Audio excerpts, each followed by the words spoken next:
The pen was in my hand. $12 million rested on my signature.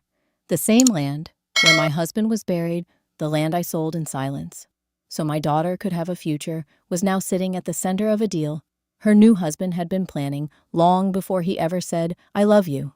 And in my coat pocket, there was a recording. His voice. His words. Crystal clear. My daughter didn't know I had it. She didn't know I knew any of it. And as I looked across that elegant reception hall, at the woman who had just told her colleagues I was nothing interesting, I realized that for the first time in 20 years, I was holding all the cards. The only question was what I was going to do with them. The pen was heavier than it should have been. I stood near the edge of the room, just far enough from the nearest table to be out of anyone's way, which I had come to understand was exactly where I was supposed to be. The ballroom was everything you would expect from a venue that charged more per hour than I made in a month. Tall ceilings draped in ivory fabric, chandeliers that caught the light and scattered it across the room like something out of a dream. Round tables, dressed in white linen, each one centered with tall, floral arrangements that probably cost more than my first car. Everywhere I looked, there was something beautiful, something carefully chosen, something designed to impress. And it was working. Every guest in that room looked like they belonged there. The women in gowns that moved when they walked. The men in suits that fit like they had been made for no one else. Laughter floated easily between tables, the kind of laughter that comes naturally when you have never once had to worry about the bill. I was wearing the navy dress I had bought at a boutique back home in Savannah, Georgia. It was the nicest thing I owned. I had ironed it twice that morning in my hotel room, not the hotel where the wedding party was staying, but the one 40 minutes away in Midtown, the one with the flickering hallway light and the vending machine on every floor. I had told myself the dress looked fine.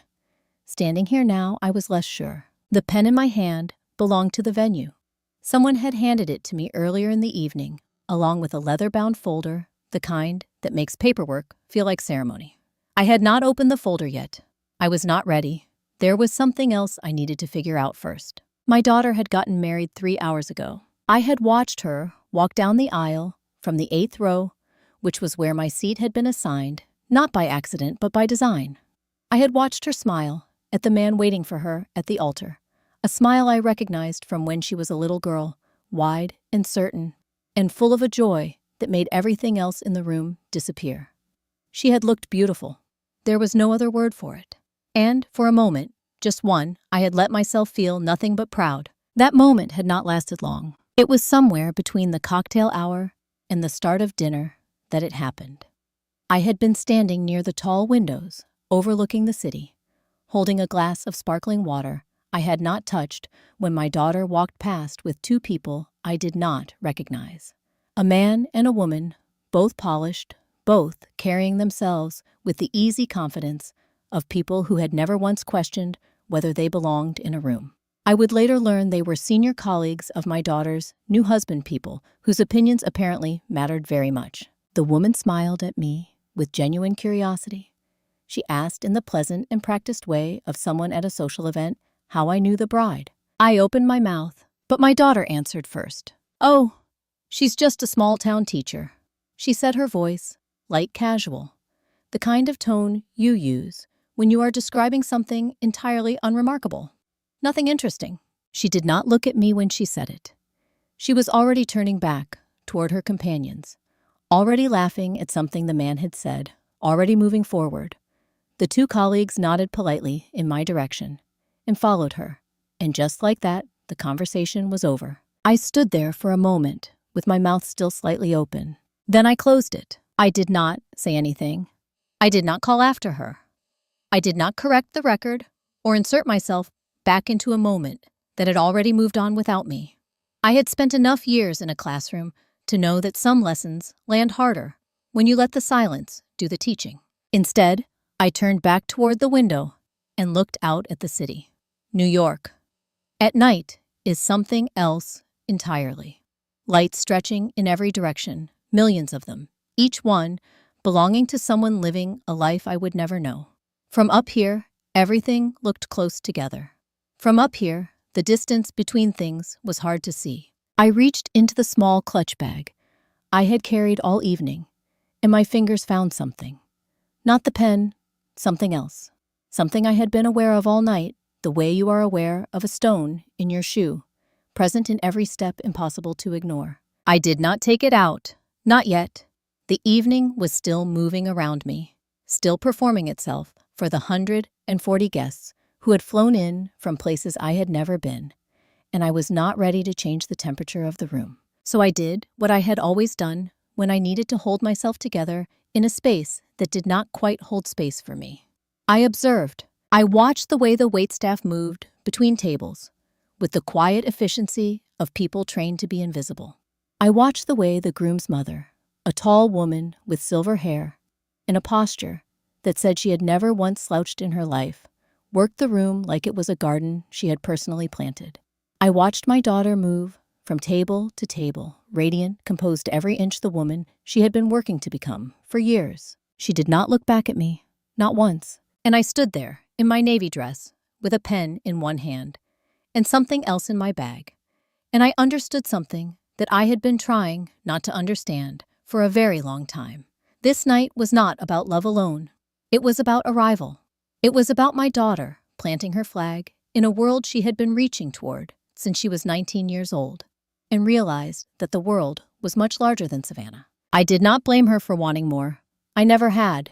But standing in that room, invisible, in a way that had nothing to do with where I was standing, I found myself thinking about a piece of land back home, about a promise made in a quiet hospital room, about the afternoon I had signed my name on a document and driven home alone and sat in the driveway for 20 minutes before I could make myself go inside. The folder in my other hand felt heavier now. I looked across the ballroom at my daughter, laughing her new husband's hand, resting at the small of her back, his smile easy and wide, and directed at everyone in the room simultaneously. I thought about what I was carrying tonight. She didn't know what it was, and I hadn't decided yet what I was going to do with it. There are places that hold people long after the people are gone. The land I had been thinking about all evening was exactly that kind of place. 4 acres on the eastern edge of Savannah, Georgia, where the live oaks grew thick and the Spanish moss hung low enough to brush your shoulders if you walked beneath them in the early morning. My husband had loved it the way some men love things they cannot fully explain, quietly, consistently, with a devotion that never needed an audience. His name was Thomas Brooks. He had been a high school history teacher for 22 years, the kind of man who remembered every student's name long after they had moved on. He made the best peach cobbler in Chatham County and was not above reminding you of that fact. He was also the person who 8 years ago lay in a hospital bed at Savannah Memorial with tubes running along his arms and a monitor counting out the beats of a heart that was running out of time, and said to me in a voice gone quieter than I had ever heard it, "Ellie, the land." I had reached for his hand. "I know. Promise me." The land had been in his family for 3 generations. His grandfather had worked it. His father had built a small barn on the northern end that still stood weathered but solid, the way things built with intention tend to stand. When we married, Thomas had brought me there on a Sunday afternoon in October and stood with his arm around my shoulders and said, "Someday, this will matter more than we can see right now." He had been right about most things. "Promise me you'll keep it for her," he said that afternoon in the hospital room. "She's going to need roots, Ellie, even if she doesn't know it yet, especially then." I promised him, and I meant it with everything I had. He passed 3 days later on a Thursday morning just after sunrise. I sat beside him and held his hand until the warmth went out of it, and then I sat there a little longer because I was not ready to let the moment end. The grief that followed was the quiet kind, the kind that moves in slowly and rearranges everything without announcing itself. I went back to teaching that fall. I kept his coffee mug on the kitchen counter for longer than made sense. I drove out to the land on weekends and walked the perimeter the way Thomas used to, hands in my pockets, listening to the wind move through the oaks. For nearly 4 years, I kept my promise. Then the letter from Yale arrived. My daughter had applied without telling me because she knew with the particular certainty of someone who has watched a parent stretch every dollar across the width of a month that I would have told her we could not afford it. She was right. I would have. And I would have been wrong. Full merit scholarship, room board, and academic fees covered. The one thing not covered was the cost of daily living, books, transportation, the ordinary expenses of life in New Haven, Connecticut, which added up to somewhere around $60,000 a year. She called me from her car in the school parking lot. She was already crying before she finished the first sentence. "Mom," she said. "Mom, I got in." I remember exactly where I was standing. In the kitchen by the window, with the afternoon light coming through the yellow curtains, Thomas had helped me hang the summer before he got sick. I felt two things at exactly the same time: a joy so complete it had no edges, and a fear so specific I could put a number on it. $60,000 a year. I did not tell her about the fear. I told her to take a breath. I told her she had worked for this. I said we would figure it out, and I said it with enough steadiness in my voice that she believed me. 3 weeks later, on the Tuesday afternoon in April, I drove out to the land alone. I stood under the oldest oak for a long time, the one Thomas used to lean against when he needed to think. The bark was rough under my palm, the way it had always been, the way I knew it would not always be for me to touch. Then I drove to the attorney's office and signed the papers. The woman across the desk handed me a tissue before I asked for one, which told me my face had said something I had not meant it to say. I thanked her, folded the tissue in my lap, and did not use it until I was back in my car with the door closed and the street noise muffled behind the glass. I drove home the long way through the part of Savannah where the old houses sit behind iron fences and magnolia trees, where everything looks the way it always has. And by the time I pulled into my driveway, I had put myself back together well enough to go inside. My daughter never asked where the money came from. I had prepared an answer that was true without being complete, but the question never came. She was 22 years old, with the finest law school in the country waiting for her, and the future was very large and very bright, and she was looking forward the way young people are supposed to. I did not hold that against her, not then. Some truths, I believed, were better carried alone. The first thing that changed was the voicemails. When my daughter first arrived at law school up north, she left long ones. 3 minutes, sometimes 4. She would call on her walk back from the library or between classes, and she would talk the way she used to talk at the kitchen table back home, without an agenda, without a destination, just moving through whatever was on her mind and trusting that I would follow. She talked about her professors, her roommate, the cafeteria, that somehow made grits and called them polenta and charged $4 more. She talked about the cold, which she had not been prepared for, and about the way the whole city seemed to move faster than anything she had grown up knowing. I saved every one of those messages. I still have them somewhere, on an old phone I keep in the drawer of my nightstand, because I cannot bring myself to let them go. By her second year, the messages were shorter. A minute, maybe less. By her third, she mostly sent brief texts, a few words, a punctuation mark. The kind of communication that keeps the line open without requiring either person to actually be present on it. I told myself that was normal. Busy people communicate differently. I had read enough about the demands of a top law program to know that survival required a particular kind of focus, the kind that leaves little room for anything that is not directly in front of you. I adapted. I learned to read a lot into a little. A single-word response that came quickly meant she was okay. One that took a day meant she was swamped. No response at all meant finals were close, and I should send a care package without commentary. I got good at that, loving her in the language she had time for. She graduated on a Saturday in May, and I drove 12 hours to be there. I sat in the bleachers in a folding chair with a paper program in my lap and watched her cross the stage in her cap and gown. And I cried, in the quiet way I had learned to cry, nothing visible, nothing that would require explanation, just the kind that happens behind your eyes and stays there. Afterward, she introduced me to a few of her classmates, and I shook hands and said the right things and smiled until my face held the shape of it naturally. She was gracious about it, warm even. She held my arm when we walked across the lawn for the reception, and for a few hours, everything felt the way it used to. Then she moved to the city, and the distance became geographic, as well as everything else. I visited twice in her first year there.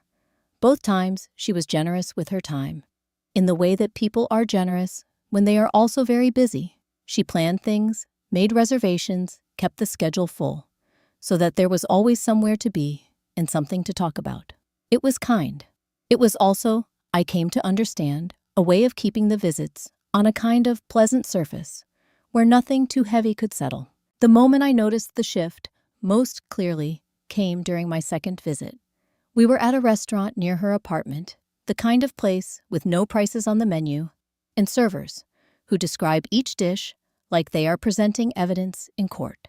She had invited a colleague, a woman she worked closely with, sharp and well-dressed, and entirely at ease in the kind of restaurant I would never have chosen for myself. At some point, I made a comment. Something casual, the kind of thing I might say to a neighbor back home or a parent at a school function. A small joke, regional in flavor, the kind that lands easily in Savannah, and apparently lands differently in a restaurant, with no prices on the menu.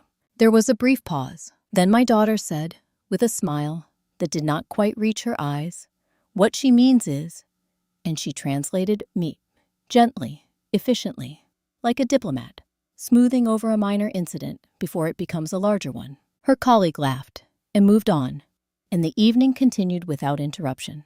But something had shifted. I felt it the way you feel. A change in the weather before the sky shows any sign of it, a pressure difference, subtle and specific, that tells you something is coming, even when you cannot yet name what it is. After that, I became more careful about what I said in front of people she knew.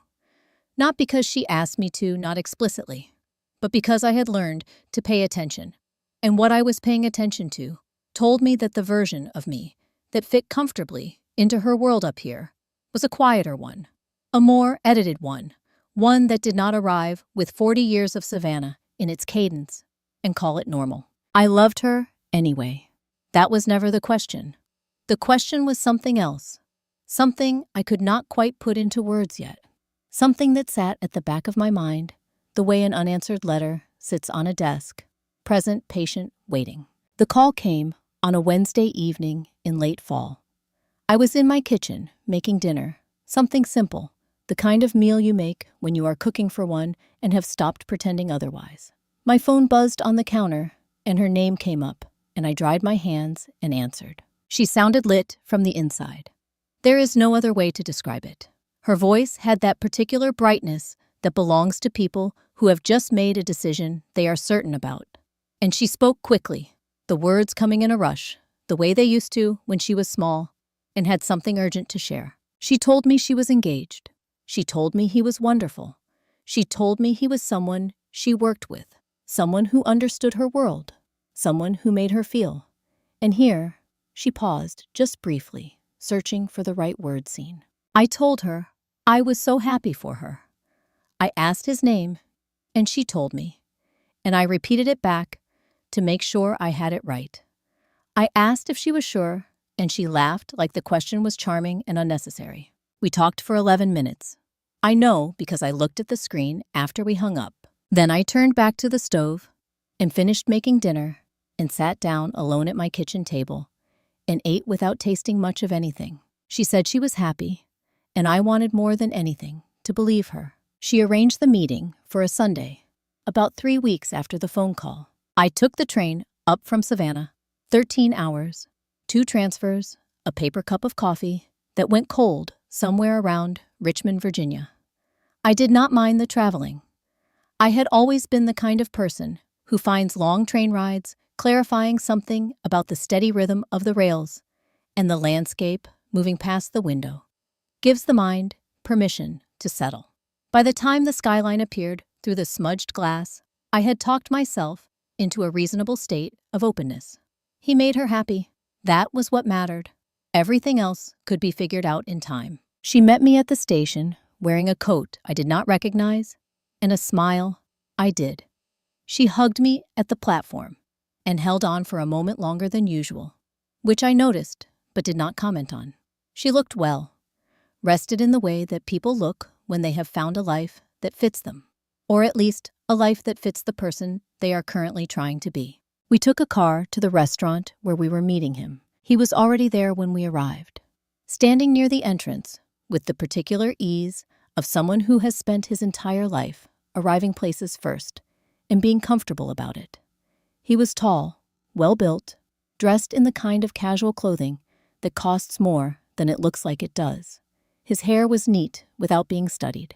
He smiled when he saw us come through the door, and it was an excellent smile, wide, immediate, the kind that makes a room feel warmer by a degree or two. He crossed to us in a few easy strides and extended his hand to me before my daughter even had a chance to make the introduction. "You must be Ellie," he said. "I have been looking forward to this." His handshake was firm, confident, the handshake of a man who had been told at some point in his life that a handshake communicates character and had taken that advice seriously ever since. "It's wonderful to finally put a face to the name," I said, which was the polite thing to say and also true. We were seated at a corner table, good lighting, enough distance from the neighboring tables for a private conversation. The kind of table you request when you want a meal to feel like an occasion. He had clearly made the reservation. Everything about the evening felt arranged, which was not a criticism, exactly just an observation. The conversation flowed easily, in the way that conversations do when at least one person at the table is very good at making them flow. He asked about my drive up. I corrected him the train, and he recovered smoothly. Asked about the train, asked what I had seen along the way, listened with his full attention in the manner of someone who understands that listening is its own form of influence. He was by any reasonable measure charming. My daughter sat beside him, with her shoulders slightly straighter than usual, and her laugh arriving just a half beat quicker than it normally did, the way it does when you are aware of being observed and want everything to land correctly. I recognized the posture. I had seen it before, during her law school visits, in rooms where she was working hard to belong.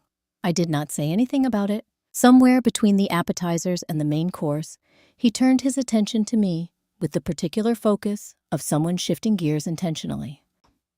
"I have to say," he began, settling back in his chair with the relaxed authority of a man entirely comfortable in his surroundings. "I don't know nearly enough about where she grew up. Tell me about it." "Savannah." He said the name of the city, the way people say things they have already researched, with a familiarity that did not quite match the question being asked. I told him the things you tell people who ask: the history, the squares, the way the city carries its past on its sleeve without apology. The heat in August, the way the whole place slows down on Sunday mornings in a way that feels like an agreement everyone made without needing to vote on it. He listened carefully, asked follow-up questions, thoughtful ones, the kind that demonstrate genuine engagement or an excellent simulation of it. He asked about the community, about how long families tended to stay, about whether people there still held onto land the way they used to in the older parts of the South. Something moved through me at that last question, small and quick, like a door opening and closing before you can see what is behind it. "Some do," I said. "It depends on the family." He nodded as though I had confirmed something he already suspected, and then he smiled again, that same wide, immediate smile, and moved the conversation somewhere else entirely, toward a story about a trip he had taken the previous summer, and the moment passed. But I held on to it, quietly, without showing that I was. My daughter was watching him tell the story, with an expression I had not seen on her face before. Not just happiness, something closer to relief, the way you look when you have been hoping something would work out, and it appears to be working out, and you are not quite ready to fully trust it yet. After dinner, he shook my hand again at the door and told me it had been a genuine pleasure and that he hoped we would have many more evenings like this one. He said it with complete conviction. Then he put his arm around my daughter's shoulders and they walked toward a car that was already waiting, and I stood on the sidewalk watching them go. My daughter turned once and gave a small wave. I waved back. Then I took out my phone and arranged for a car to the hotel she had booked for me. Not her apartment, a hotel, a different one than the wedding party would eventually use, but a hotel all the same. And I rode across the city alone in the back seat, watching the lights go past. I thought about the evening. I thought about him. I thought about the question about the land, and the way he had asked it, and the way it had landed in the room, and then disappeared so quickly. I almost wondered if I had imagined it. I told myself I was imagining things. I was wrong. The envelope arrived on a Tuesday morning in early summer, slipped between an electric bill and a catalog I had not requested. I almost missed it. It did not look like the other pieces of mail. It was heavier. For one thing, the kind of weight that comes from paper stock, chosen to communicate importance before anything written on it has been read. The envelope was ivory, almost cream, with my name and address printed in a typeface so precise it looked engraved. No return address, just a small embossed seal in the upper left corner that I did not recognize. I set the other mail on the counter and stood at the kitchen window to open it. Inside was the most beautiful wedding invitation I had ever held.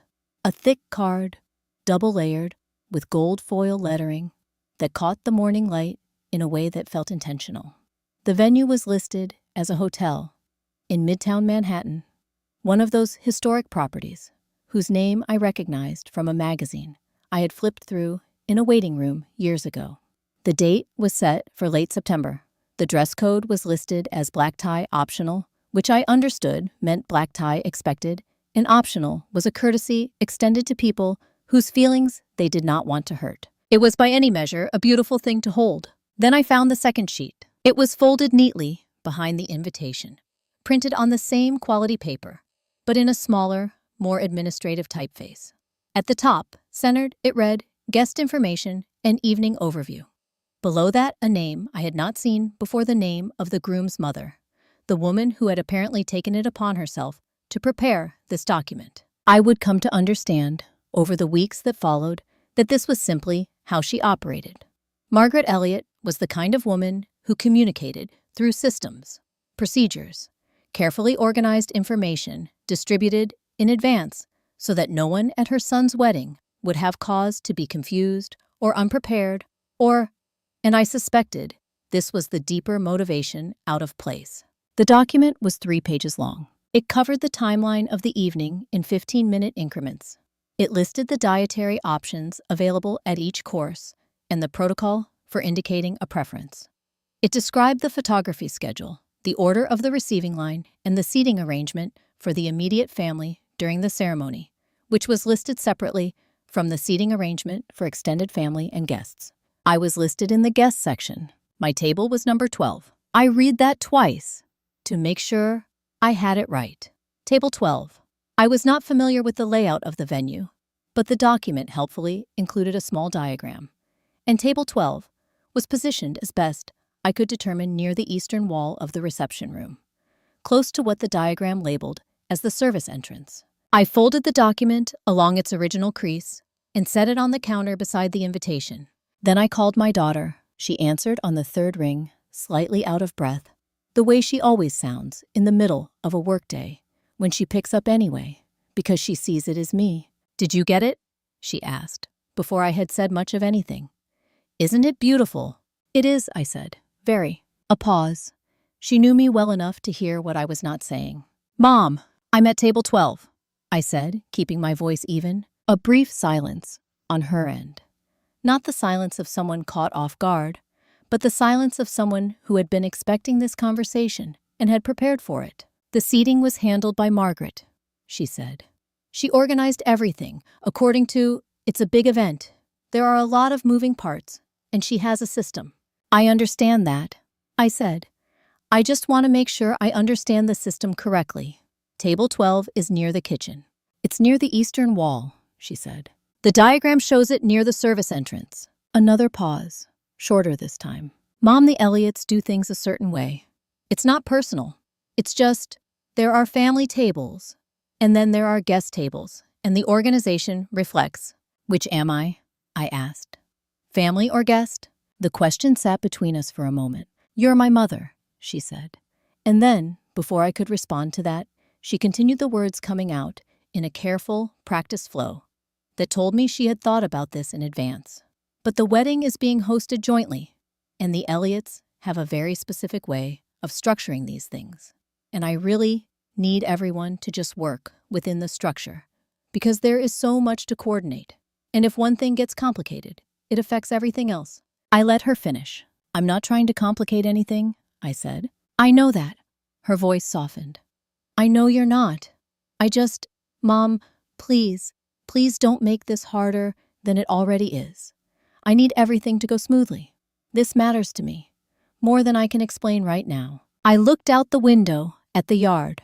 The crepe myrtle I had planted the spring after my husband passed was in full bloom, pink and extravagant in the summer heat, entirely indifferent to everything happening inside the house. All right, I said.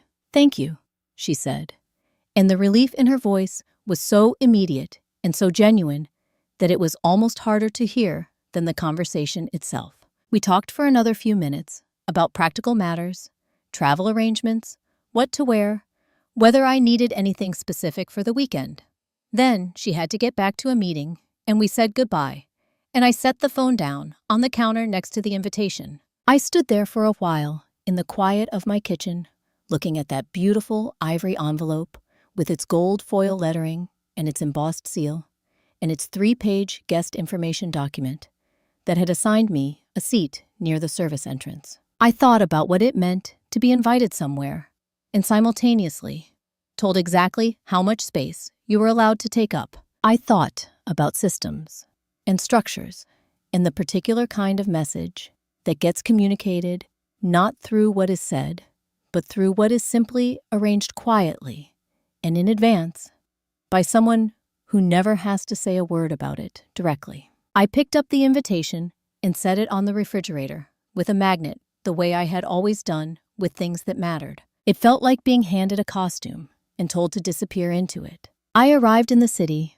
on a Friday afternoon, the day before the wedding. The hotel was on a side street in Midtown, 7 blocks from the venue. Clean, adequate, unremarkable, in every way that a hotel can be unremarkable, without being unpleasant. My room was on the 4th floor. The window looked out onto the side of another building, close enough that I could see the texture of the bricks. I set my bag on the luggage rack and sat on the edge of the bed for a moment, just to feel the stillness after the hours of travel. My daughter was across the city at this moment, in a suite at the venue hotel that her future in-laws had reserved for the wedding party. There was a rehearsal dinner happening tonight, a private gathering at a restaurant I had read about the kind of place that requires a reservation made months in advance. I had not been invited. When I had asked about it weeks earlier, my daughter had said it was immediate family, only organized by Margaret, and had moved on to another subject before I could respond. I had let her. I had learned by then how to recognize the moments when pressing further costs more than it is worth. So I ordered room service instead. A bowl of soup and a sandwich eaten at the small desk by the window while the light faded on the brick wall across the way.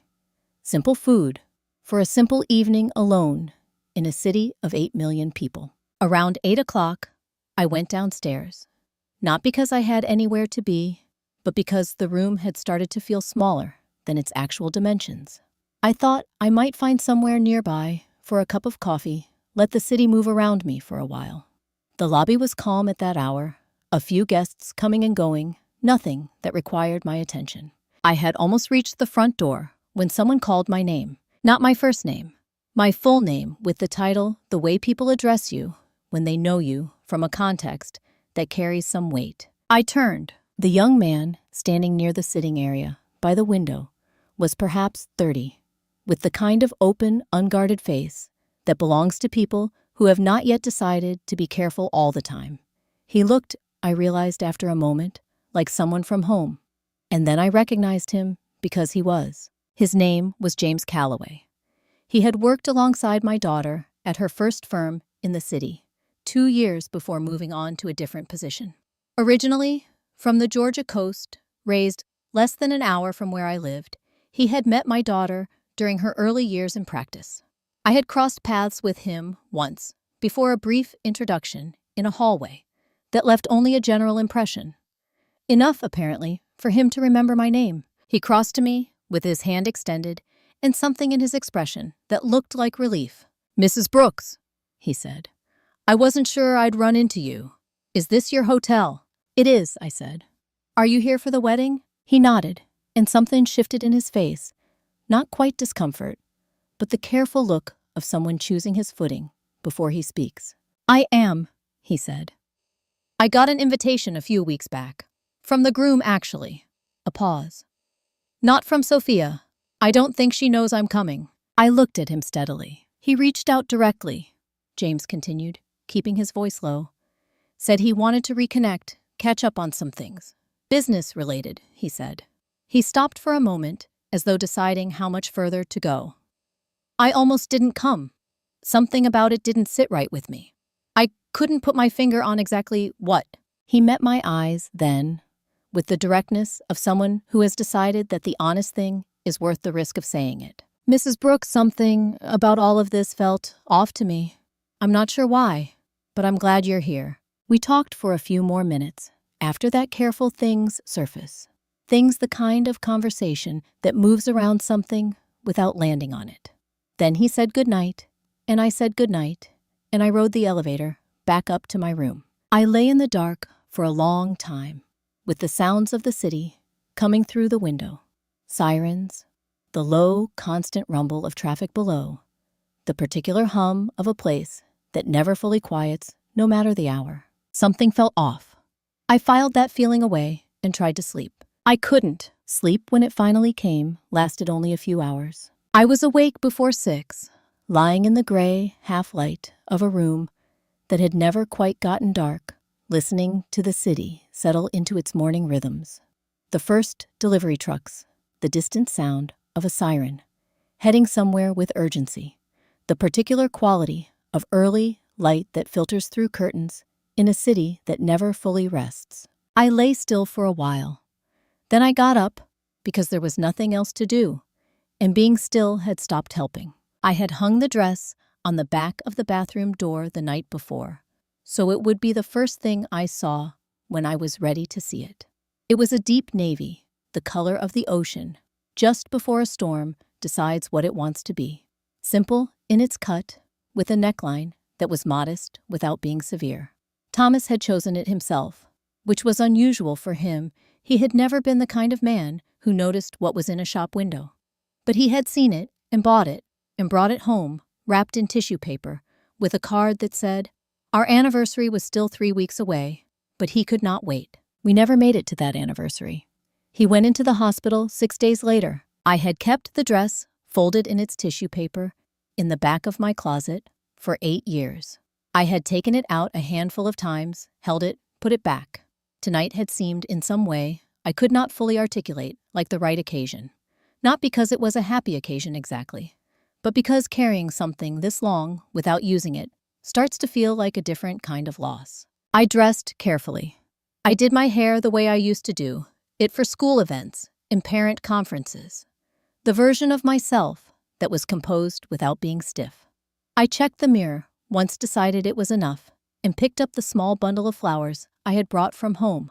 A handful of blush-colored garden roses wrapped in brown paper, the kind that grew along the back fence of my yard every summer, without requiring much from me in return. My daughter had always loved those roses. The venue was 7 blocks away, and the morning was clear, so I walked.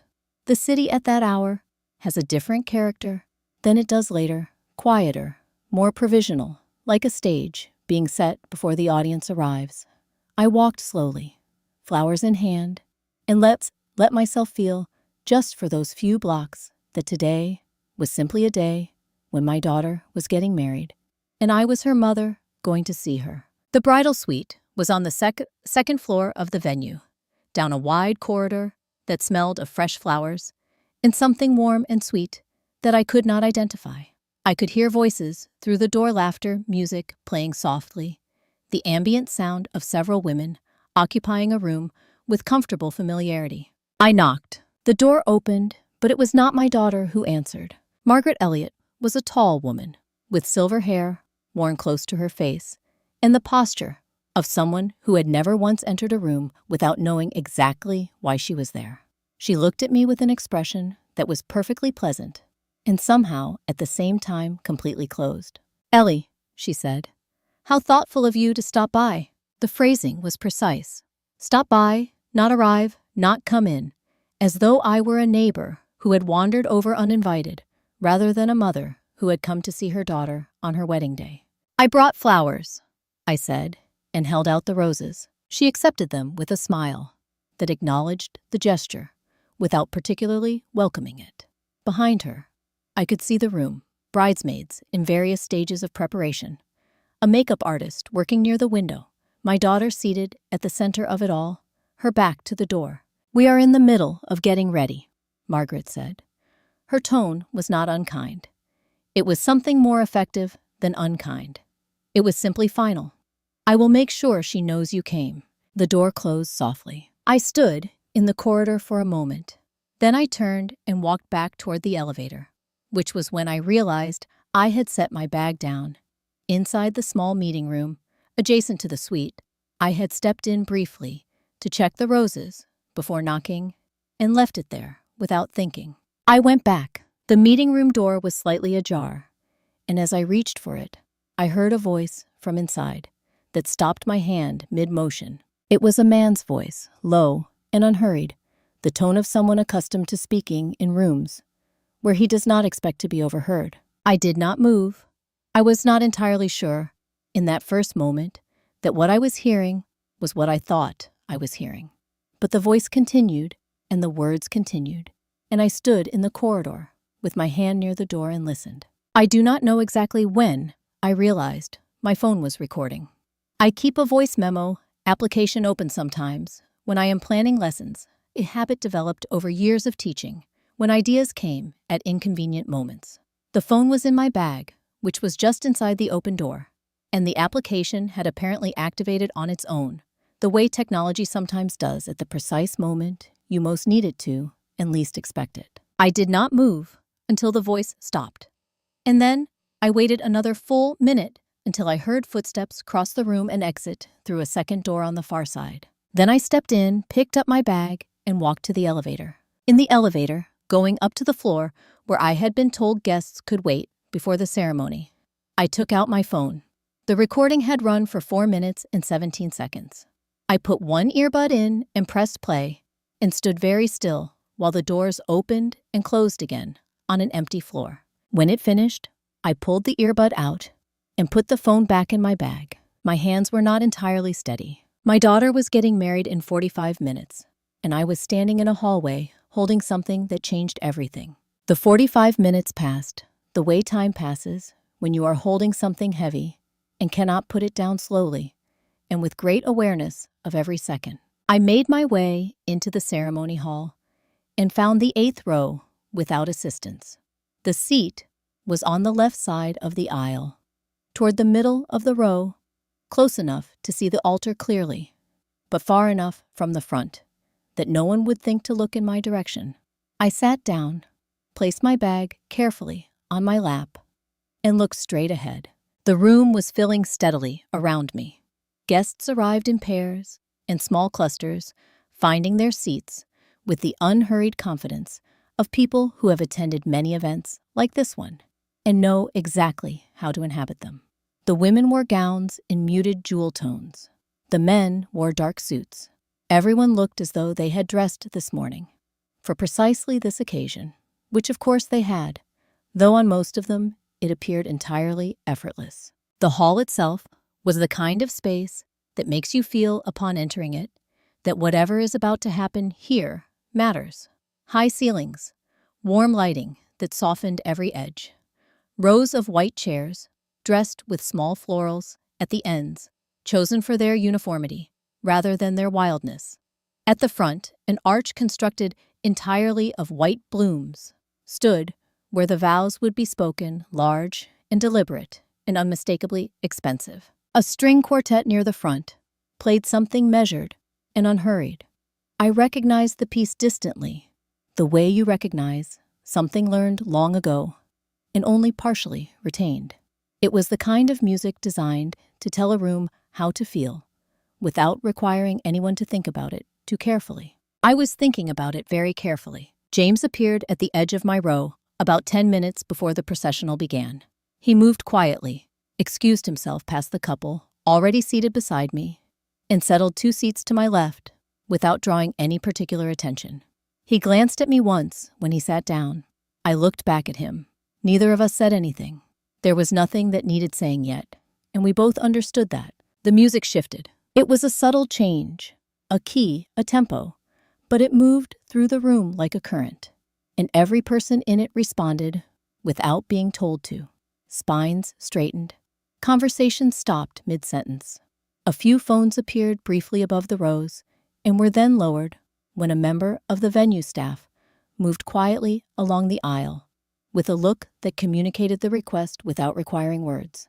The bridesmaids came first, then the flower girl, perhaps 4 years old, entirely unbothered by the several hundred pairs of eyes, watching her scatter petals with the focused intensity of someone completing an important assignment.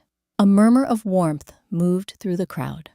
I heard it as though from a slight distance. Then the music changed again, deeper, this time fuller, and my daughter appeared at the back of the room. She was on the arm of a man I recognized as a family friend of the Elliots, a role that had been assigned in the absence of a father.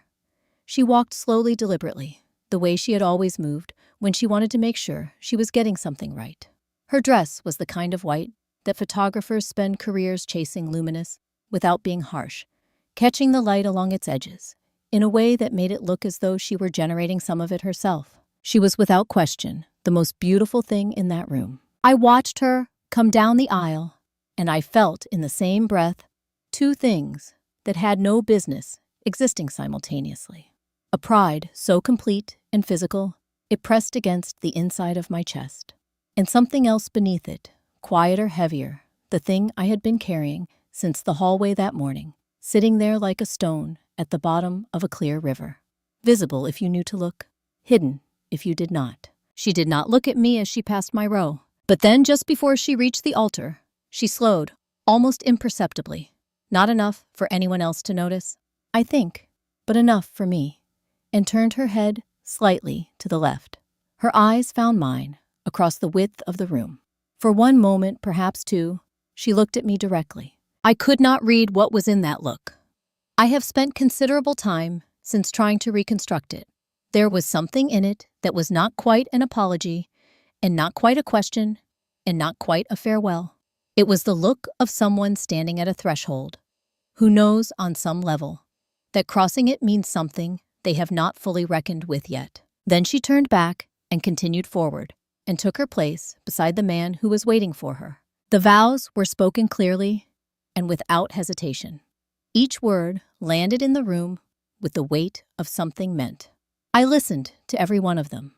I listened the way I used to listen to my students read aloud, tracking not just the words, but the space between them. The breath, the places where the voice tightened or eased. His voice did not tighten, not once, when the officiant pronounced them married, and the room responded with the sound of several hundred people releasing a feeling they had been building toward for the past half hour. I sat with my hands still folded in my lap. James leaned slightly toward me. "Are you okay?" he said, just above a whisper. I nodded. He did not press further. He straightened and joined the applause around us, and I sat in my chair and watched my daughter kiss her new husband, while the room celebrated something I could not fully celebrate with them. Not because I did not love her, but because of what I knew. I sat with what I knew and said nothing. Not yet. The reception had the quality of a world that had been constructed specifically to dazzle. The transition from ceremony to celebration happened with the practiced efficiency of a production that had been rehearsed many times over guests directed smoothly. From the hall into a series of interconnected spaces, each one lit differently, each one offering something new to look at or consume. Champagne appeared on trays, carried by staff, who moved through the crowd like water finding its level. A jazz quartet had replaced the string ensemble, and the music was livelier now, something that invited movement without demanding it. I moved with the crowd, and then away from it, finding a position near the tall windows along the western wall of the main reception room. The view outside was the city at early evening buildings, catching the last of the light, the sky beginning its slow negotiation between blue and something darker. It was the kind of view that people pay considerable amounts of money to be near, and I understood why, even as I stood with my back mostly to it, watching the room instead. The room was extraordinary. I will give it that without reservation. The tables were dressed in ivory and gold, each centerpiece tall enough to require its own engineering, the candles lit at precisely the right height to create the impression of warmth without the inconvenience of actual heat. The guests moved through it all with the ease of people accustomed to beautiful rooms, laughing and embracing, and finding each other across the space, with the practiced social fluency of a world I had observed many times from its edges, but never quite inhabited from the inside. My daughter stood at the center of it all. She had changed something about herself between the ceremony and this room. Not her dress, but something in her bearing, in the angle of her chin, in the way she occupied the space around her. She moved through the reception the way someone moves when they have been waiting their whole life to arrive somewhere and have finally, undeniably arrived. She was radiant in the specific way that people are radiant when they are performing a version of themselves that fits the occasion perfectly. I watched her from my place by the window and felt something I could not cleanly name. Not quite pride, not quite grief, not quite the thing from the hallway that morning, but something that contained elements of all three without resolving into any one of them. I had been standing there perhaps 20 minutes when they approached. They came from the direction of the bar, a couple both in their mid-50s, both carrying themselves with the unhurried authority of people who occupy senior positions and have long since stopped needing to prove it. The man was silver-haired and broad-shouldered, the woman beside him, trim and sharp-eyed, in a way that suggested she noticed things and filed them accurately. I would learn their names shortly. Richard and Catherine Holt, partners at the firm, where Marcus had built his career, the kind of colleagues whose presence at a social event carries its own category of significance. They approached me with the open, pleasant curiosity of people at a reception who have run out of familiar faces to speak with and are now expanding their radius. "We don't think we've met," the woman said, extending her hand with a smile that was genuine and efficient in equal measure. "Catherine Holt, and this is my husband Richard." "Ellie Brooks," I said, and shook her hand and then his. "Are you a friend of the family?" Richard asked. It was the standard question, the polite version of "Who are you and how do you belong here?" I opened my mouth, and that was the moment my daughter appeared. She had been moving through the room in our direction, pausing at tables, accepting congratulations, a glass of champagne held loosely in one hand. She saw the Holts first. Her expression brightened in the specific way it brightens around people whose regard she values. And then she registered me standing beside them, and something moved across her face, too quickly for me to identify it fully. She stopped. She smiled. She said hello to the Holts with the warmth of someone who knows exactly how to make senior colleagues feel appreciated. And then Catherine Holt, still curious, gestured slightly in my direction. "We were just getting acquainted with your guest," she said. "How do you two know each other?" My daughter did not hesitate. That was the part I returned to afterward more than the words themselves.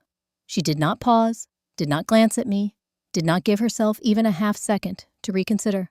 The answer came out smooth and immediate, shaped and ready, as though it had been prepared for exactly this question, at exactly this kind of moment. "Oh," she said lightly.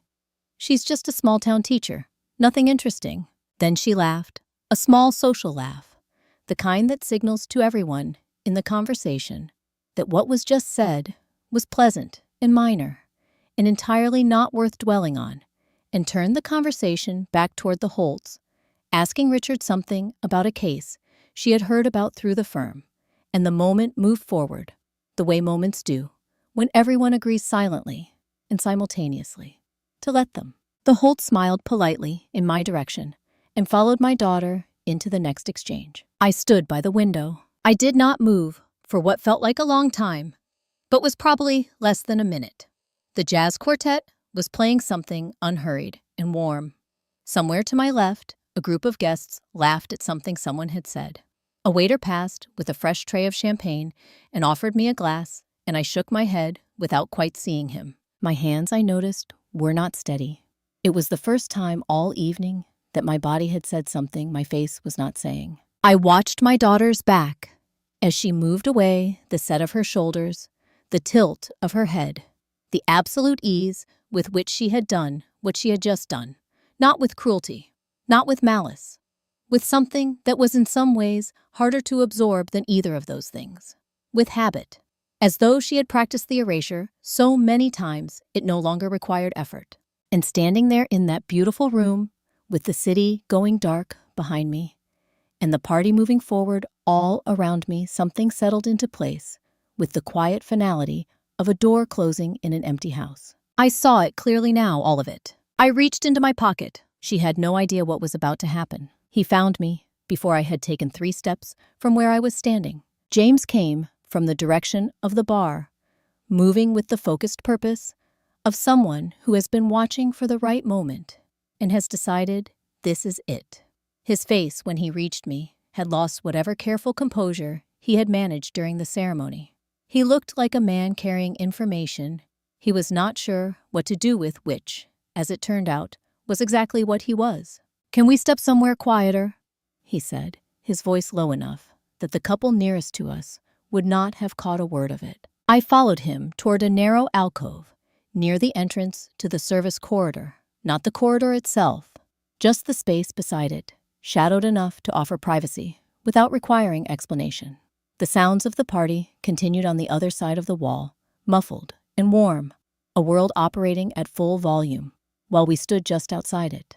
"I need to tell you something," he said. "I should have told you last night, but I wasn't sure how much I actually knew versus how much I was assuming. I wanted to be certain before I said anything." "Go ahead," I said. He took a breath. When Marcus reached out to invite me, he framed it as catching up. Old acquaintances, professional courtesy.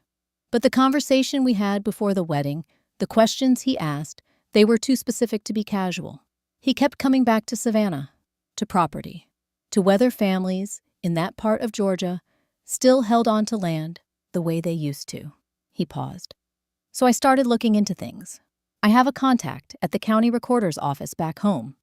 I asked her to pull the original sale documents on the Brooks family property. I looked at him steadily and said nothing. "There was a clause," he said, "in the original purchase agreement going back 8 years, a buyback provision. It gave the seller's family the right to repurchase the land at the original sale price if the buyer failed to maintain the agreed use of the property within a 20-year window." He met my eyes. "The current owner, the company that bought it from you, is about to convert it. Commercial development, which means that clause is still active, which means you have a legal right to buy it back or to block the sale entirely, depending on how the provision is structured." The party moved on around us, indifferent. "He knows about the clause," James said quietly. "I think that's why he needed you here. Not as the mother of the bride, as the one signature that can make this deal happen or stop it completely." I reached into my bag and took out my phone. I opened the recording I had been carrying since that morning and held it out to him with one earbud. "Listen to this," I said. He listened. He stood very still. While he listened, the way people stand, when they are hearing something that is rearranging the furniture of what they thought they understood. When it finished, he took the earbud out and handed it back to me. He was quiet for a long moment, not the quiet of someone with nothing to say, but the quiet of someone choosing very carefully which thing to say first. Before he could speak, I saw movement at the edge of my vision. A man was crossing the room toward us, with the deliberate, unhurried stride of someone who has a destination and is accustomed to arriving at it without impediment. He was perhaps 60 trim, wearing a dark suit that was distinguished rather than showy. He carried a leather portfolio under one arm, slim professional, the kind that signals paperwork rather than personal effects. "Mrs. Brooks," he said when he reached us. He extended his hand. "My name is Gerald Danson. I serve as legal counsel for the Elliott family. I apologize for approaching you this way this evening. I understand the timing is unusual. However, there is a time-sensitive matter I was asked to bring to your attention, and I was told you had been made aware that this conversation might take place." I had not been made aware of any such thing, but I shook his hand and said nothing to correct him. He opened the portfolio and produced a document, clean, precisely, formatted several pages, bound with a metal clip at the upper left corner. He offered it to me with the practiced ease of a man who has handed many documents to many people and has long since stopped attaching sentiment to the act. "This is a property transfer agreement," he said, "pertaining to the land parcel in Chatham County, Georgia, previously held by your family. The current owner is entering into a development arrangement valued at approximately $12 million. Your signature is required to clear a remaining title question connected to the original sale." He paused. "It is in essence a formality." I took the document and read it. I read it the way I read everything that matters, from the beginning, without skipping, giving each paragraph the time it needed. Around me, the reception continued. Somewhere across the room, a table erupted in laughter. The band had shifted into something with a stronger rhythm. None of it touched the space I was reading in. The buyback clause James had described was not in this document. The section where it should have appeared, I could see the structure of the surrounding provisions. The numbered paragraphs, the spacing had been cleanly replaced with language that waived all prior encumbrances and released the property free and clear. It was done precisely enough that someone reading quickly or reading without knowing what to look for would likely not notice. I looked up from the last page. Marcus was standing at Mr. Danson's shoulder. I had not heard him approach. He was composed, immaculate, every element of his presentation, exactly as it had been at the ceremony. His expression was pleasant and attentive, the expression of a man who has arranged something carefully and is now watching it unfold. "Ellie," he said, "I hope everything is clear." I looked down at the pen Mr. Danson had placed on top of the document, and I smiled because he still thought he was in control. "I need 30 minutes, I said, "to review the document properly." Marcus looked at me with the easy confidence of a man who has already calculated the outcome and found it satisfactory. "Of course," he said. "Take all the time you need." Mr. Danson directed me to a small room just off the main corridor of the venue's administrative wing, a private space used, he explained, for vendor coordination and day of logistics. It held a round table, 4 chairs aside credenza, with a water pitcher and 2 glasses, and nothing else of consequence.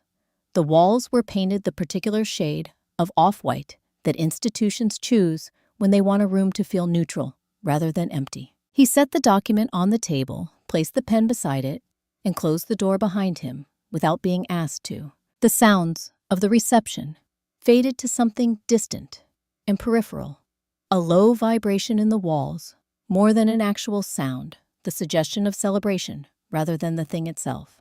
In here, the quiet was complete. I stood at the table for a moment without sitting.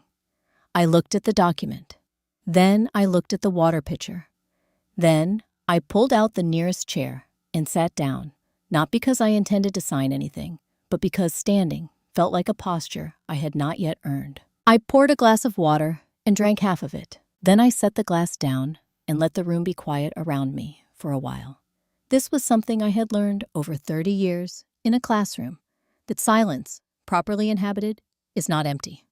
It has texture and weight and information in it, if you are willing to sit with it long enough to hear what it is saying. What it was saying tonight was something I had been circling for a long time. I thought about a Tuesday afternoon in April, 8 years ago.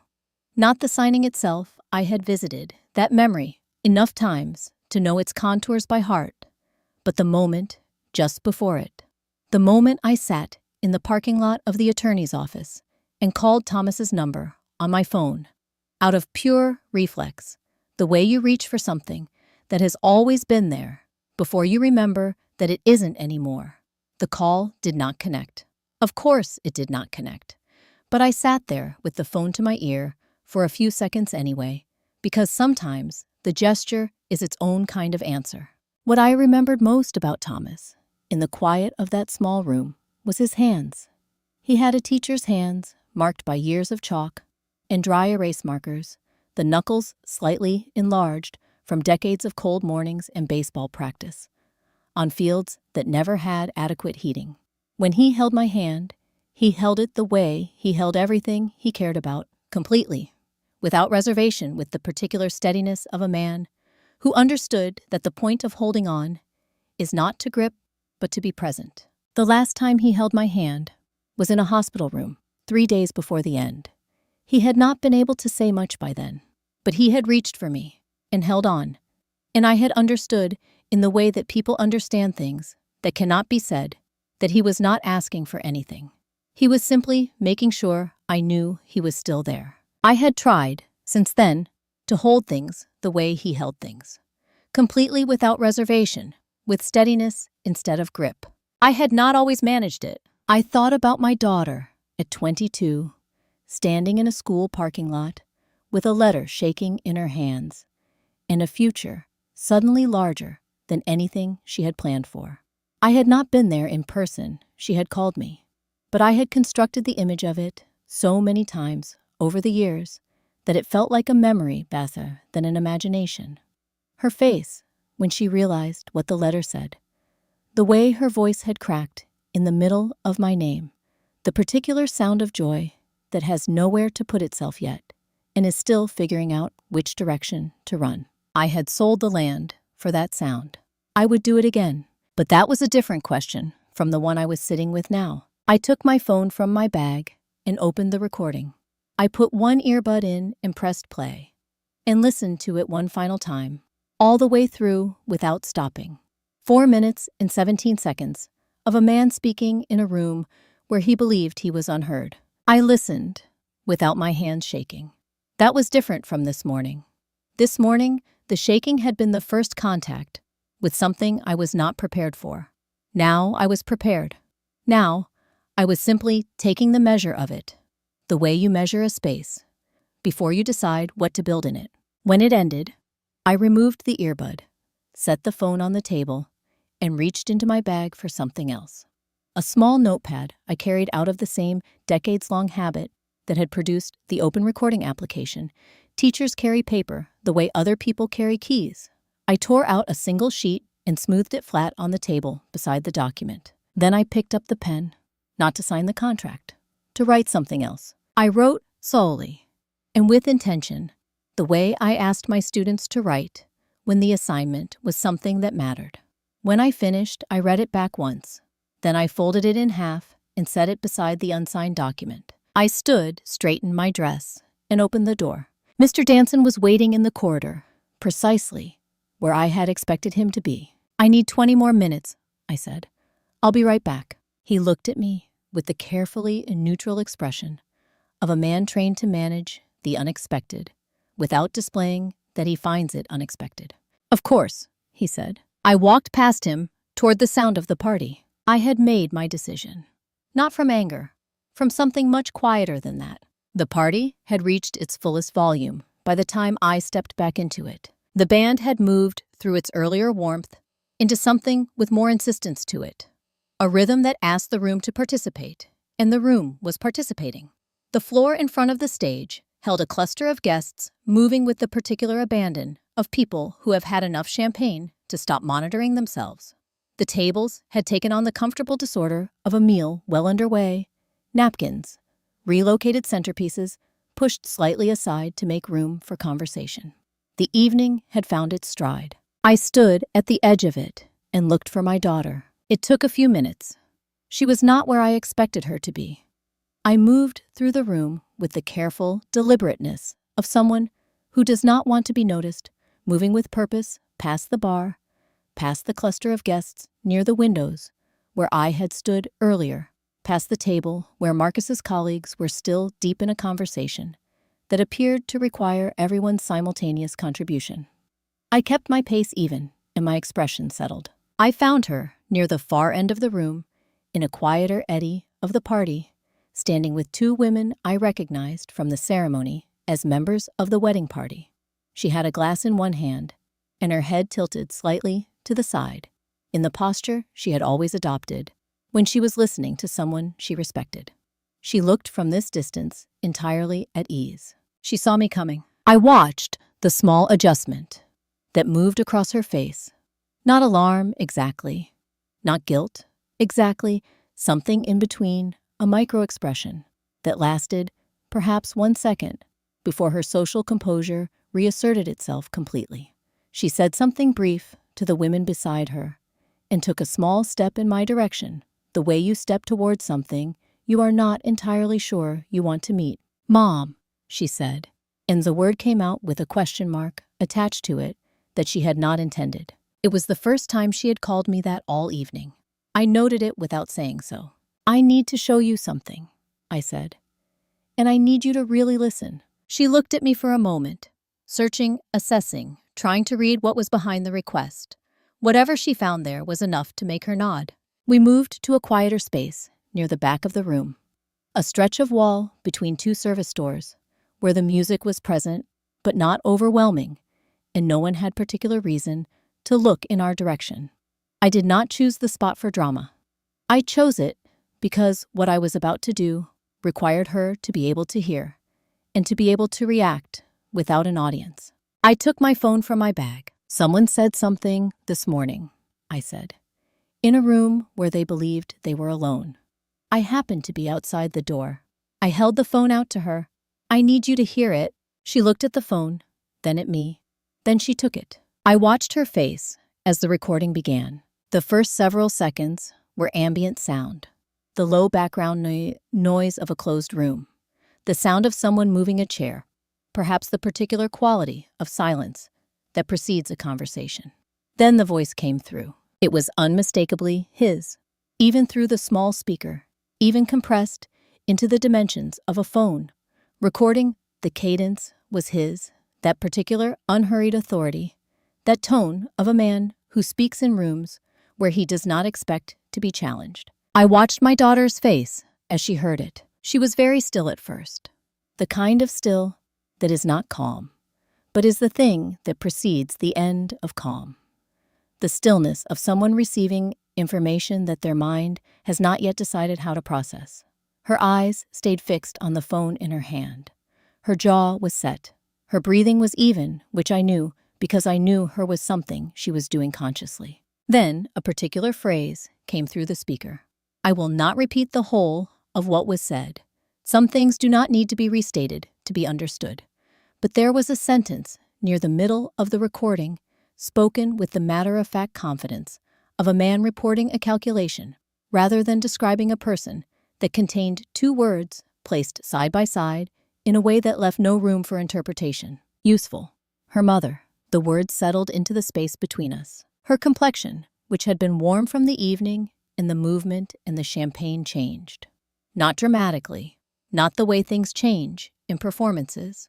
Quietly, the way color drains from something when the source of its warmth is removed. She did not move. She did not make a sound. She simply stood there with the phone in her hand as the recording continued and finished, and then went silent. She lowered the phone slowly. The band on the other side of the room had shifted into something slow and sweet. I could hear couples on the floor, the shuffle of movement, the low pleasure of a party settling into its later hours.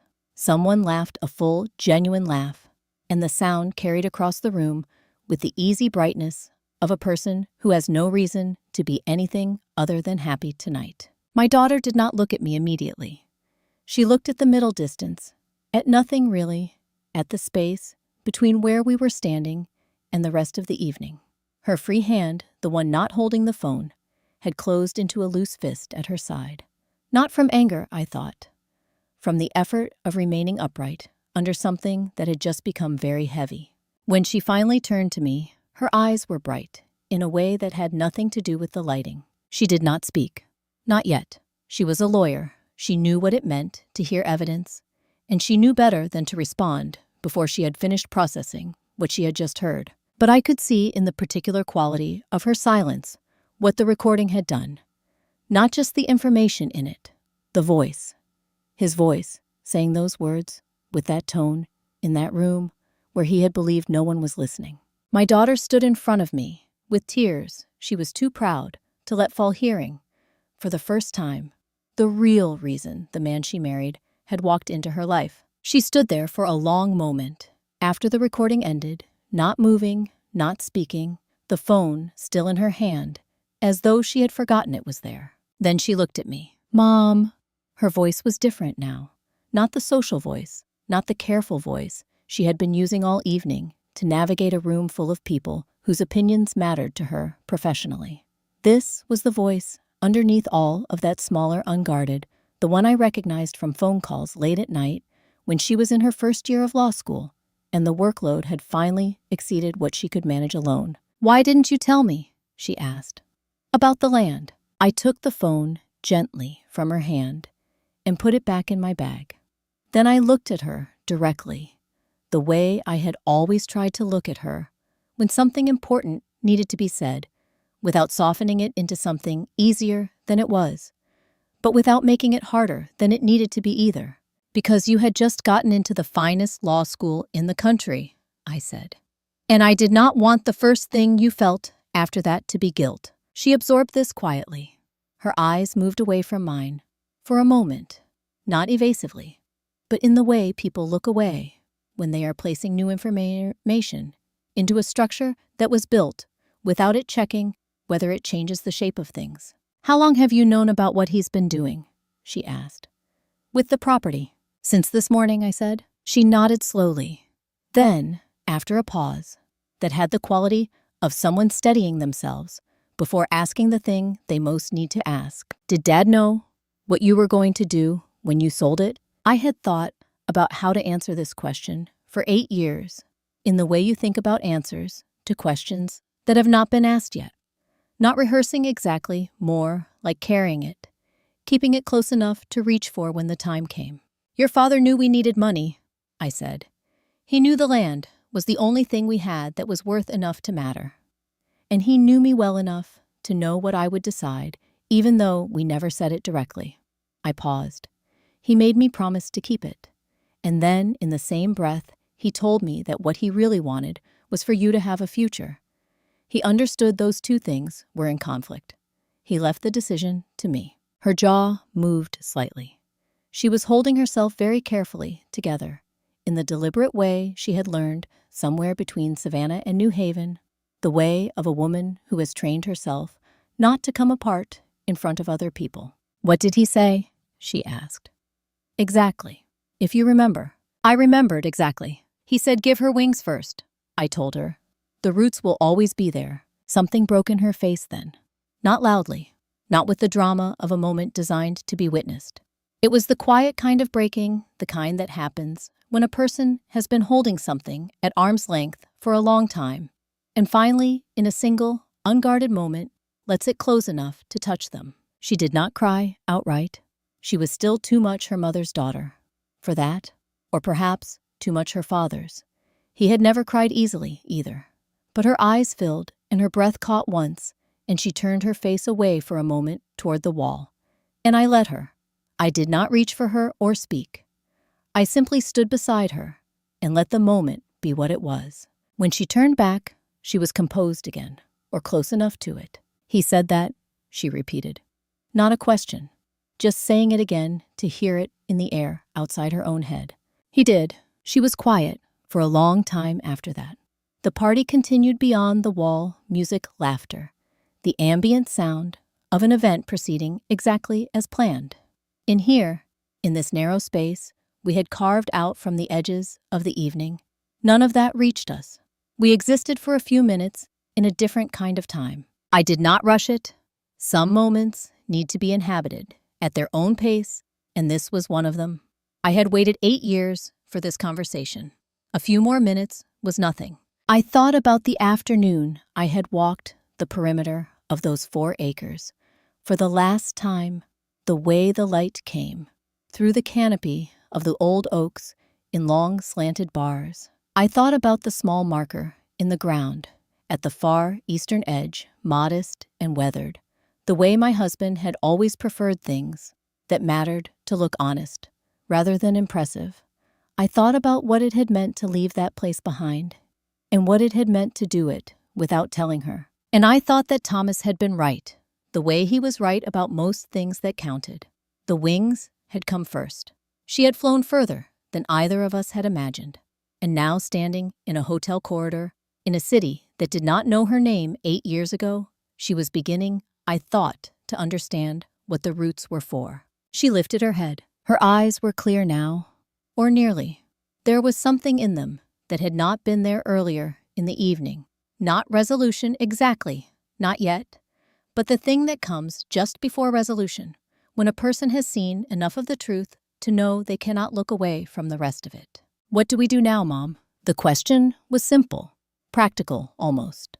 The question of someone who has moved through the grief of a thing and is ready to face what comes after it. She had not asked it with helplessness. She had asked it the way she used to ask me things when she was studying for an exam. She did not know how to start, not asking me to solve it for her, but asking me to stand beside her while she figured out how. She had called me Mom, not because she needed something from me, not as a reflex or a social convenience or a word chosen to smooth over an uncomfortable moment, just because I was her mother, just because in that particular moment that was the truest thing there was to say. That was enough, more than enough. It was enough to stand up for both of us. The door to that room was smaller than I remembered. Or maybe it just felt that way, because this time I wasn't walking in alone. Sophia stayed half a step behind me as we moved down the side hallway, away from the music, away from the laughter, away from the 100 people who had no idea what was unfolding 20 feet from the appetizer table. Her heels were quiet on the carpet. Mine were quieter. We didn't speak. We didn't need to. I pushed open the door. Marcus was standing near the far wall. Jacket still perfectly pressed, one hand resting on the back of a chair. Gerald Danson, the Elliott family's attorney, a man built for negotiation rooms and leather portfolios, sat at the small table, a pen already uncapped in front of him. The document was there too, squared precisely at the table's center, waiting. They had expected me to come back alone. The moment Marcus registered Sophia standing beside me, something shifted in him. It was subtle. A breath caught too quickly, a posture that lost half an inch eyes that moved between us once, twice, then settled nowhere in particular. In all the months I had watched him perform confidence like a second language, this was the first time I saw him reach for it and come up short. He recovered fast. People like Marcus always do. Sophia, his voice was warm, measured. I didn't know you'd be joining us. She said nothing. I stepped forward and set my phone on the table. Not gently, with intention. Before anyone signs anything, I said, there's something that needs to be heard. Gerald Danson straightened in his chair. Marcus's jaw tightened by a fraction. I pressed play and let the audio fill the room, 2 voices. A conversation that had never been meant for anyone else's ears. The words came out clear and unhurried, the way recorded things always do, indifferent to the damage they cause. She's useful. The mother holds a right of rescission that wasn't flagged in the initial review. We need her signature before she figures that out. And the daughter is the access point. That's all. I let it finish, every second of it. The room held the kind of silence that follows something that cannot be unsaid. Sophia was the one who spoke first. She didn't raise her voice. She didn't turn away. She looked directly at the man she had married 4 hours ago and asked the only question that mattered. Is it true? Marcus opened his mouth. What came out was the beginning of an explanation. Something about context, about legal complexity, about things being misrepresented by the way they sounded out of sequence. He was good at it. He had probably prepared for the possibility. His words were careful and reasonable and arrived in exactly the right order. Sophia let him finish. Then she said nothing. She didn't cry. She didn't raise her voice. She simply stood there, in her wedding dress, in that small room with its folding chairs and its flickering overhead light, and she looked at him with an expression I had never seen on her face before. Not hurt, not rage, but something colder and more final than either. The look of a person who has just understood something completely, and who will not be talked out of that understanding. Marcus turned to me. Ellie, his tone shifted, no longer warm, not yet hostile, but leaning. The contract is standard. The development benefits the entire region. The terms are fair, and your signature confirms what's already been legally established. I reached into the inside pocket of my blazer and removed a single folded sheet of paper. Not the document Gerald Danson had prepared. Not anything that had arrived in an ivory envelope or been formatted by a firm's legal team. Just a piece of paper I had written on by hand in a small room 40 minutes ago while the music played and no one looked for me. I unfolded it and placed it on the table next to the original contract. I'll sign, I said. But not that. Gerald Danson leaned forward to read. His expression didn't change, but his pen stopped moving. The handwritten page contained 2 additions. The first, 30% of net profits from the full development would be allocated to fund the construction and operation of a public school in Savannah, the Thomas Brooks Community School, named for the man whose land it had once been. The second, the historical record of the property, including its original ownership and the family that had held it for 3 generations, would be made part of the public filing and included in any future development documentation. No erasures, no waivers, no footnotes designed to disappear in a stack of pages. Marcus read it. He read it again, and then he looked up at me. Not with anger, not with the practiced calm he had carried all evening, but with something closer to the look of a man encountering a move he had not calculated.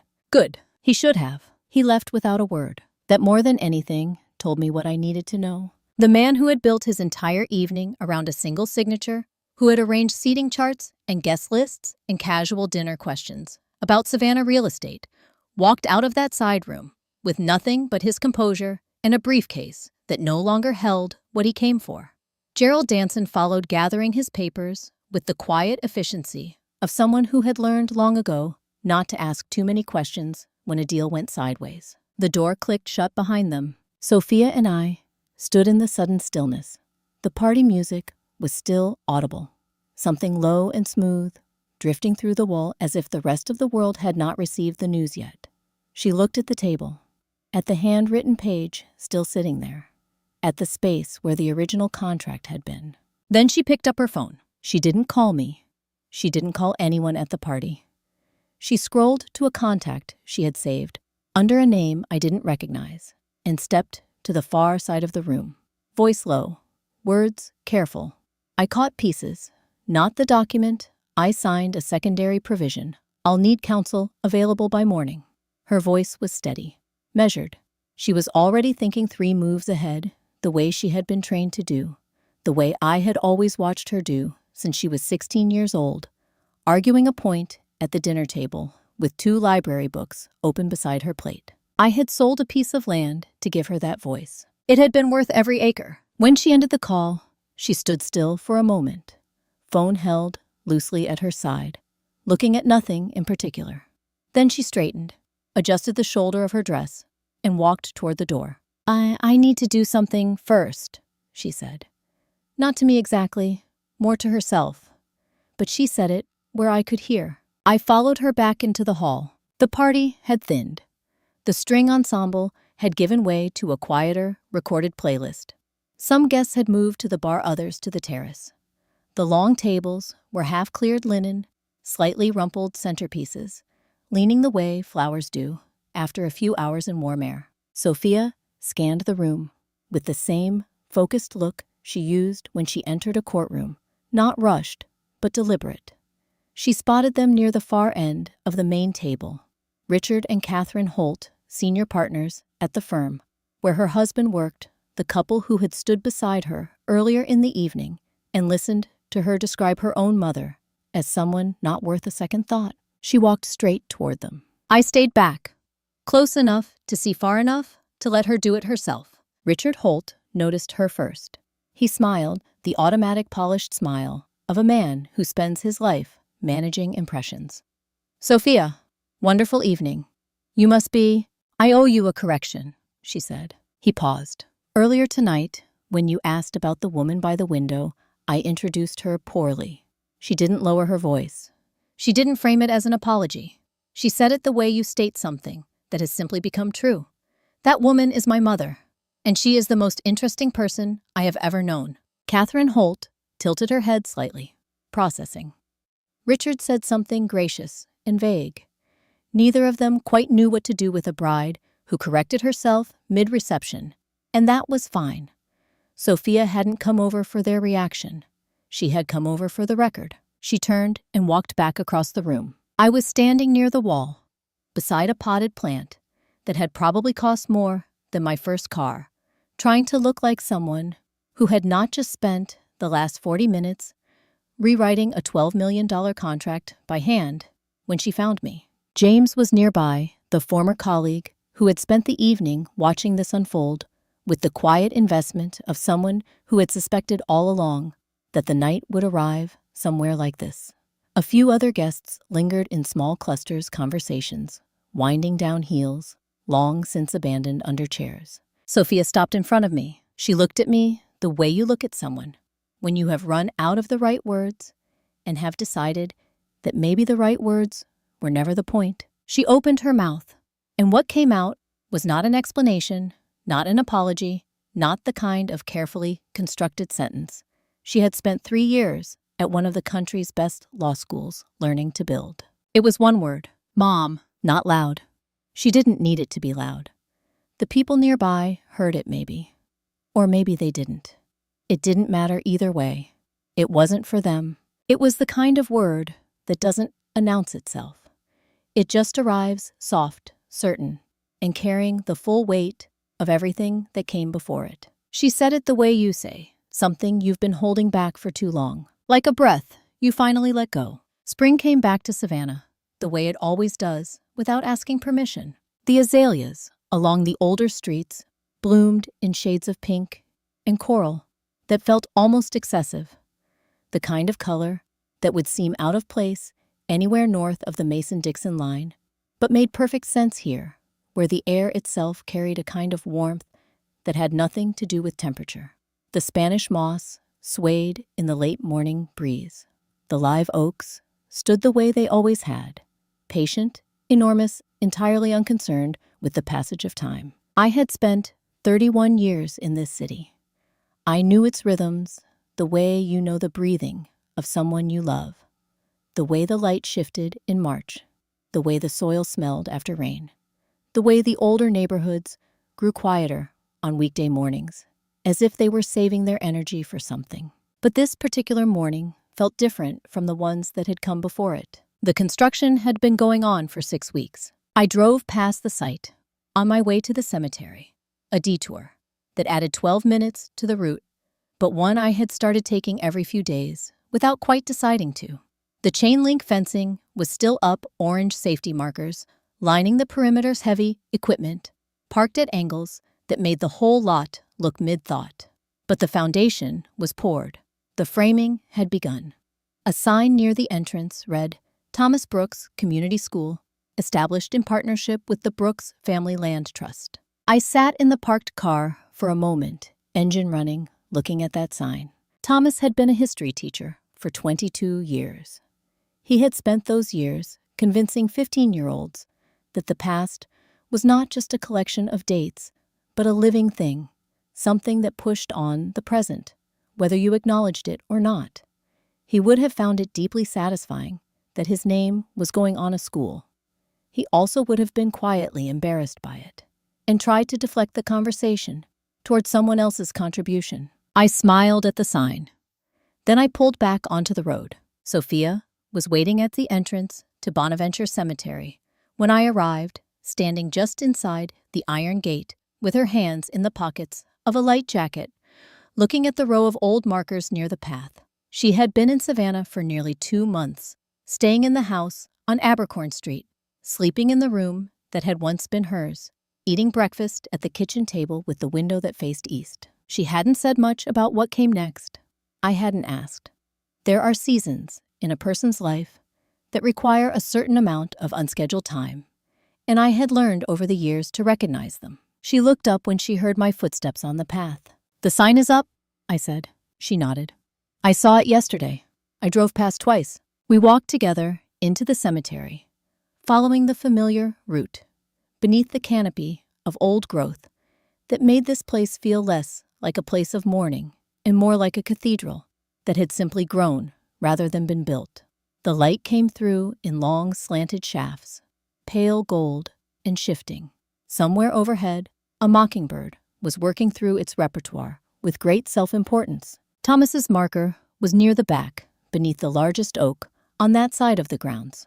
Gray granite simple face, his name and the years of his life, and below that a line we had chosen together. From a letter he had written to a former student, "The past does not stay buried. It becomes the ground we stand on." Sophia stopped in front of it and read it the way you read something you have seen before, but are only now fully understanding. She stood there for a long moment, long enough that the mockingbird finished one song and started another, long enough that the breeze moved the oak branches twice. Then she crouched down and pressed one hand flat against the granite, the way you touch something, to make sure it's real. I didn't say anything. Some moments explain themselves better without assistance. We sat on the bench nearby, the old iron one that had been there since before I could remember, the paint worn smooth at the armrests. The oak above us filtered the sunlight into something dappled and forgiving. The cemetery was quiet, in the way that places with a lot of history tend to be quiet, not empty, just settled. Sophia had her face tilted slightly upward, watching the light move through the branches. After a while, she said, "Dad would have liked today." I thought about that, about the construction sign, about the morning light, about the two of us sitting here together for the first time on this particular bench, in front of this particular marker, without the weight of a secret between us. "He planned it," I said. "Just took us a while to get here." She made a small sound, not quite a laugh, not quite something else. The kind of sound a person makes when something is both funny and entirely true at the same time. We stayed there for another hour, maybe more. The mockingbird moved on to a different tree. The light shifted the way it does in late morning, growing warmer, more direct. A family with young children passed on the far path, the smallest one running ahead and being called back. I watched Savannah do what it had always done, hold everything quietly, without judgment, without rush, without asking anything in return. Some things take time to come back to where they belong. People, truth, and sometimes even land. I want to step outside the story for a moment. Not far.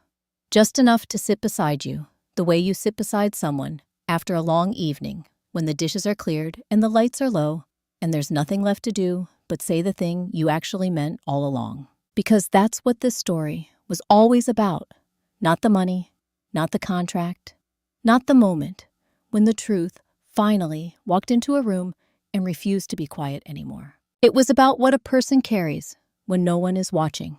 There is a kind of strength that doesn't announce itself. It doesn't arrive in courtrooms or boardrooms or moments of high drama, though sometimes it ends up there. It lives instead in the ordinary places. In a kitchen at 6 a.m, in a car driven 12 hours to sit in folding chair bleachers, in an attorney's office on a Tuesday afternoon where a woman signs her name on a document that will cost her something she can never get back, and then drives home alone through streets she has known her whole life, and makes herself dinner and does not tell anyone. That is not weakness. That is love with its sleeves rolled up. We spend a great deal of time in this world celebrating the loud gestures, the grand declarations, the dramatic arrivals, the moments that photograph well. And those moments matter. But I have come to believe that the quieter ones matter more. The ones where someone chose to stay, chose to give, chose to carry a weight in silence, because the alternative was to place it on someone who wasn't ready to hold it yet. If there is a person in your life who has loved you that way, without asking to be seen, without waiting for acknowledgement, I hope you will think of them today, Not with guilt, just with the kind of recognition that says, I see what you did. I understand it now. That is enough. Sometimes that is everything. There is also something I want to say about truth. Truth is not a weapon. I have seen people wield it like one sharp-edged, aimed, deployed at the moment of maximum damage. And yes, sometimes the timing of truth is a form of power. But that is not what truth is for. Truth is a foundation. It is the thing you build on after everything else has been cleared away. It doesn't always arrive gently. It rarely arrives at a convenient time. But a life constructed on an honest foundation, even a painful one, even one that requires you to begin again, is a life that can hold weight. The woman in this story did not use what she knew to destroy anyone. She used it to build something. A school where children will learn history from books and from the very ground beneath their feet. A record that says this land belonged to someone, and that someone mattered, and we are not going to quietly erase that fact to make a transaction more convenient. A relationship between a mother and a daughter that had grown so distant, it had almost become something else entirely, and then, in a single evening, found its way back. Not to where it had been, to somewhere better. There is one last thing. We all come from somewhere. A street, a town, a kitchen table, a stretch of ground that someone before us tended and loved and sometimes sacrificed to hold on to. That somewhere is not a limitation. It is not something to apologize for, or explain away, or introduce as a footnote when someone more impressive is in the room. It is the thing that made you. And knowing where you come from, really knowing it, sitting with it, letting it be part of how you move through the world, that is what gives you the steadiness to go anywhere. The wings matter, but so does knowing what you're flying back to. Somewhere in Savannah right now, a foundation is being laid. Not just concrete and steel, though it is that too, but something older. A man who spent his life teaching young people that history is not just the past, it is the ground we stand on, is having his name placed on a building where children will learn to read and think and ask questions and argue and discover that they are capable of more than they imagined. And somewhere nearby, a daughter who once flew very far from home is learning slowly and without rush what it means to come back. Not to give up what she became, but to stop pretending that where she started had nothing to do with it. Those two women, the one with the steady hands and the long memory, and the one who is only beginning to understand what she was given.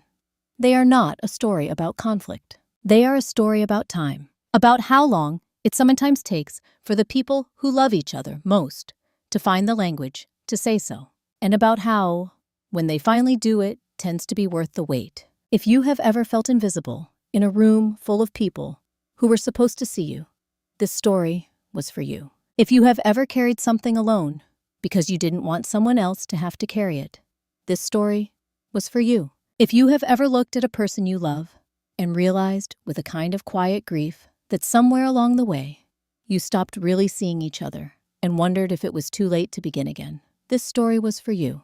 It is not too late. It is never as late as it feels in the middle. Take a moment, if you would, and tell me, has someone ever made a sacrifice for you that you only understood much later? Or have you ever been the one who carried something in silence, hoping one day it would be enough? I would love to hear your story. The ones shared here have a way of finding the people who need them most. And if this story, this one right here, found its way to your heart, you already know why it matters.